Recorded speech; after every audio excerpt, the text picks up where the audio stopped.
This episode came with more than their dues. Black Clover used every single moment of episode 167 to give us amazing graphics, amazing scene, amazing battles.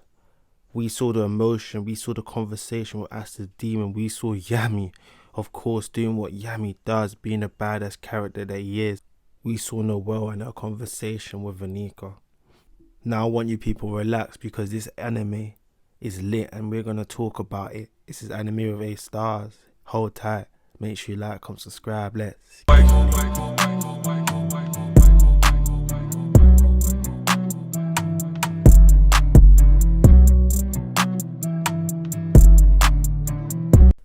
So first we start with Vanika and Noelle and seeing Vanika wrap up the battle with the Heart Queen. Goss goes straight into action, picks off where it left off, and we see the dialogue Vanika and the devil have with one another. The devil just wanted to get things sorted, destroy the Heart Queen, finish the job, not leave any scraps, which was very smart in my mind. But you know, the villains do what the villains do. They go and say, do you know what? You need to fascinate me for more. I'm going to allow you to live, when really and truly they should have just emmed those individuals. They should have just killed Noelle and the rest of them on the spot. But no, she was like, Vanika was like, do you know what, you excite me. I know you can get stronger. Come back and try me when you get stronger, when you get to that place. I want to see you at your best. And you remind me of someone. And it was interesting enough because in the back episodes I was thinking, how on earth does Vanika not know who Noelle is? Because apparently so, from what we've heard in the previous episode from Noelle's brothers and Noelle herself, is that Noelle's mum had a fight with Vanika and her devil, and it was a quite memorable fight or whatever, to the point that she lost herself, she lost her life to that devil. But she didn't know who Noelle was at first, even though they resemble each other very close, Noelle and her mother, and even the form that they took is very the same. Like, it looks the same. I don't know what you people think, but for me it looks quite the same, just different colors really. And yeah, she says, oh yeah, that must have been your precious friend that I fought time ago, something like that. I'm like, really? Vanika, you can't even clock that they have relations, even though one told you she's from a royal family. Like, Park One, you should know this. Like, come on, me, kill you people off, and creates an explosion all over the Heart Kingdom. And when I was looking at that, I was like, why are you emming off these brothers? Like, why are you emming off your dark disciples? Really and truly, as much as they may be weak to you, they're still useful. I don't know, maybe she might be able to just get up some new ones or something, but hey, she chose to end them. Did it do anything? I reckon the people from the Clover Kingdom and the mages that was in contact with those blasts from the Dark Disciples will stay alive. I reckon they'll stay alive. I reckon they'll live. But fast forward, we get into the juicy part, the part that is the main course of the episode. Straight up, like I said, Black Clover didn't waste no time with this episode. Every single second of this episode was used. And scenes from Asta speaking to his devil, I'm going to touch on that. Scenes from Dante just going mad of excitement, looked like he was just getting it off through the fight. Literally, the fight was literally something, probably because he never been in a fight to this kind of magnitude in a very long time, or even ever maybe. But let's start from the beginning. This episode starts up lit. I was even surprised to see the way Asta was moving after he took so much damage. He was literally moving very fast, very in sync with Yami at the time. But at the start of the fight, or the second phase of the fight we should say, but the fight shown in this episode, Asta was seen to not be able to keep in 100%, what would I say, he wasn't able to actually keep in the momentum of the fight at that stage. He was needing Yami to actually help him stay alive, to miss certain type of attacks and whatnot. But that makes sense because Asta and Yami aren't at a particular same level, we can say. So we see that the fight continues, Asta moving, Yami starts coordination very good, and they start to realize that of course Asta's anti-magic is going to play a huge part in defeating Dante is trying to avoid a direct hit from Asta's sword, which contains anti-magic. And the graphics in this episode, I have to take a pause and touch on this. Wonderful scenes, both of them. The combat, I just like seeing swords kind of fighting myself. The ability for Dante to use the gravity magic to such a scale, like, you know them ones there, like if you ever watch Naruto and you saw the kind of pain, those type of 6 sages or whatever, those people using planetary destruction, all of those type of things there. This is on a different kind of scale. This guy just playing with the earth like he's playing with Play-Doh, like he's playing with dough, literally just molding ground rock into anything he wants and using it to his advantage.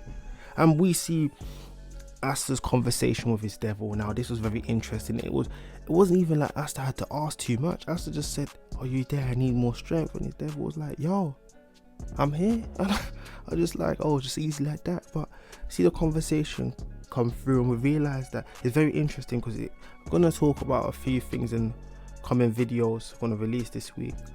Asta's devil was only able to allow Asta to use 50 seconds, or was it 55? I believe it was 50 seconds of his power, and that shows you the stage that Asta's at, and the fact that Asta could only use one arm shows you that Asta has a lot of room to grow to be able to fulfill the potential which his devil actually has. That there's a lot of room for Asta to develop and grow. But anyway, once he gets that right arm with the anti-magic, that's when things get even more lit. Dante takes it up to the next level. You can see extra arm moving in certain type of ways, mending the earth in different type of ways, coming out with 4 swords. More than that, just attacking, hitting, making some huge.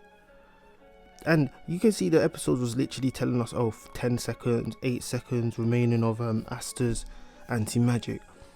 And we have to shout out to Yami yet again for him to be able, for last episode he surpassed his limits to be able to use that new move, right? Death Thrust. And he was able to use it multiple times in this fight. Shows you how much or how strong Yami actually is, that he isn't a force to play with. If he actually had the anti-magic power himself,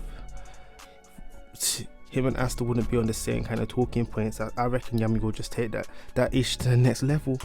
But we see how the fight continued, and Dante was literally throwing everything he had, and to the point where he was literally making him flesh into different. It was coming like it was coming like beef. You know them kind of beef that you put in the beef stew, them kind of things there. It was coming like them ones. Like he was literally just using it and just destroying parts of the earth, just making himself into some, literally just like you could say hundreds of snails or something. No, hundreds of, was it snails or worms? It looked like hundreds of worms. But anyway, Asta goes, dodges it, Yami dodges it, Yami protecting Asta. Asta loses his sword, calls his swords back, they got caught up in it. Then we see the death fight, point blank, and then Asta picks up Yami's sword that Yami lends to him and cuts him. And then we see a sick graphic of Asta's devil saying, "Yeah, for you," to Dante, that yeah, this is you, you're dead, you're finished. And Asta literally cuts him open, that destroys the whole kind of giant, kind of unhuman creature that was created by Dante. And you see him fall, and I was like, wait, hold on, it just took a slash like that from Asta. Anti-magic isn't something to play with. Anti-magic isn't a joke at all. You can see, I can't lie, this is one of the first times Asta's attacks has actually cut someone properly.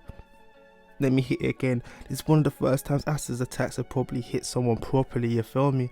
And we see that all of that entertainment only came through halfway through the episode, really, not even halfway. Do you know the way they structured it? You see when they do the little break thing, you know that little 5-second break thing where it shows Black Clover or whatever, right?